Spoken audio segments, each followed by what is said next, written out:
Hello दोस्तों, कैसे आप सब। हम लोगों ने पिछले वीडियो में झील के बारे में देखा।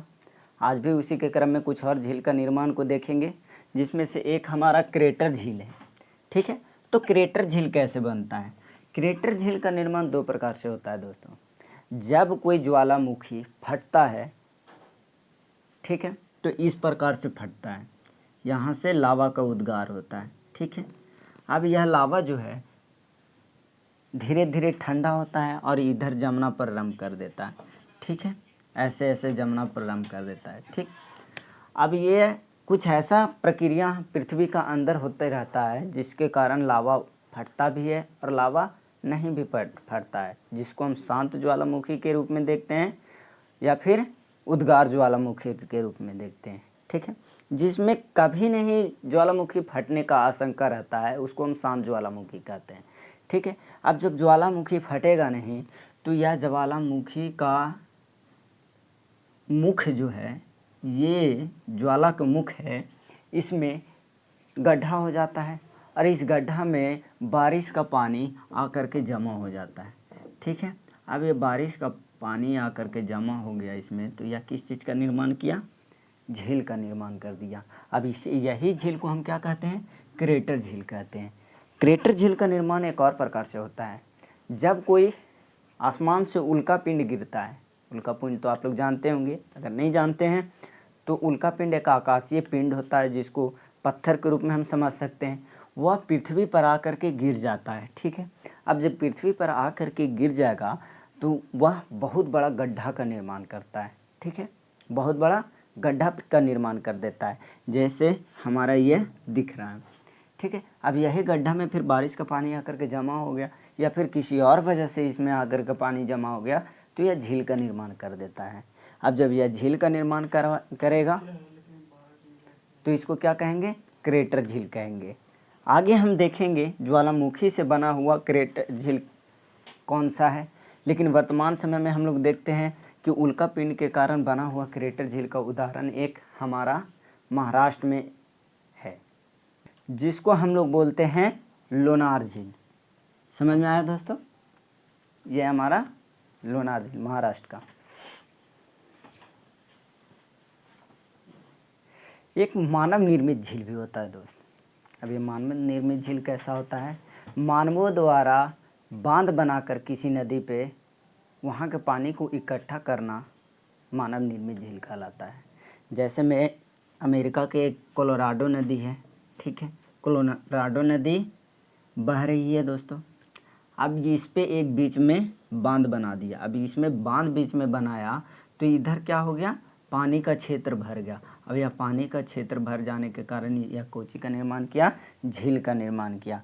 और इसी झील को हम लोग क्या कहते हैं, मिड झील कहते हैं, जो हमारा मानव निर्मित झील है। समझ में आया दोस्तों। एक हमारा होता है गोखुर झील।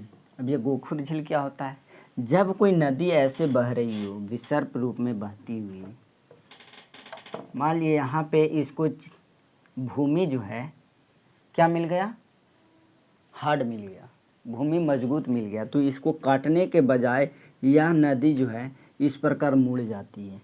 ठीक है दोस्तों, इस प्रकार क्या होती है, मुड़ जाती है। लेकिन क्या नदी का पानी यहाँ पे धीरे धीरे इसको काटेगी नहीं, बार बार यहाँ से टकराएगी और फिर यह पानी किधर से मुड़ेगी, इधर से मुड़ेगी। और अंततः एक समय ऐसा आएगा कि यह जो है इसको पूरी तरह से काट देगा और यह नदी पुनः ऐसे सीधी रेखा में बहना प्रारंभ कर देगा। और यह जब सीधी रेखा में बहना प्रारंभ कर देगा तो यहाँ पे इस प्रकार का जलीय क्षेत्र बना देगा। अब यह जलीय क्षेत्र, अब कभी भी गाय के पैर को देखिएगा तो उसको खुर बोलते हैं। गाय के पैर को क्या कहते हैं, खुर कहते हैं। अब यह देखिए तो गाय के खुर की तरह दिख रहा है कि नहीं, दिख रहा है, तो इसी को हम लोग क्या कह देंगे, गोखुर झील कहेंगे। समझ में आया दोस्तों।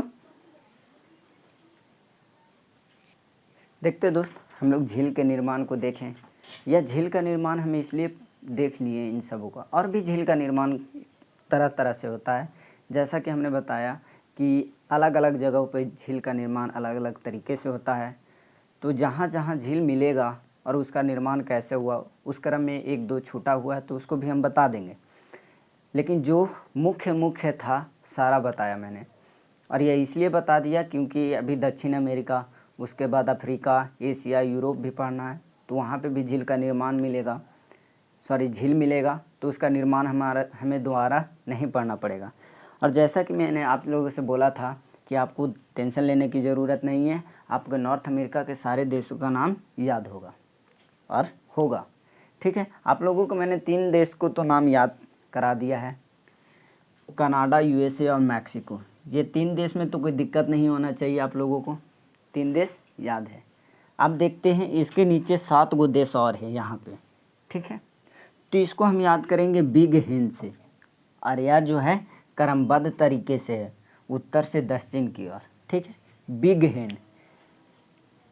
बी से क्या होगा? बेलीज। जी से ग्वाटेमाला।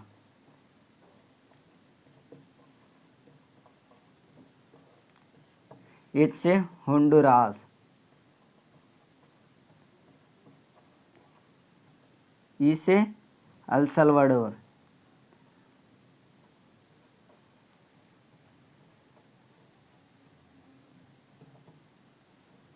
एन से निकारागुआ।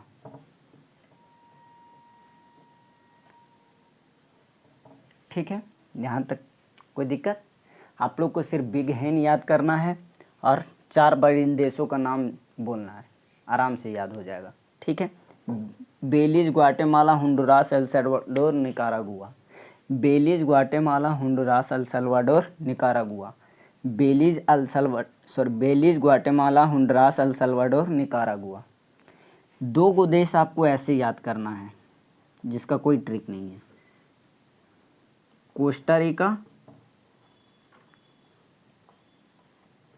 एक है पनामा। पनामा को पनामा नहर से तो आप लोग को याद ही होगा, यानी बच गया एक देश का नाम याद करने के लिए। बिग हेन से याद कर लेना है। ठीक है, एक कोस्टा रिका को याद करना है, और पनामा तो आपको पता ही है, पनामा जो है सबसे नीचे में है। ठीक है, जिसमें पनामा का नहर भी है। ठीक है, पनामा देश जो है उत्तर अमेरिका और दक्षिण अमेरिका के बीच में है, यानी उत्तर अमेरिका और दक्षिण अमेरिका को जोड़ने वाला देश कौन है? पनामा नहर, पनामा देश है। समझ में आया? एक बार फिर से बोलिए। Belize, Guatemala, Honduras, El Salvador, Nicaragua, Costa Rica, Panama. 4 बार 5 बार इसको बोलिएगा, यहाँ तक आपको निश्चित ही याद हो जाएगा। और इसको बिग हेन, बड़ा मुर्गी के नाम से याद कीजिएगा।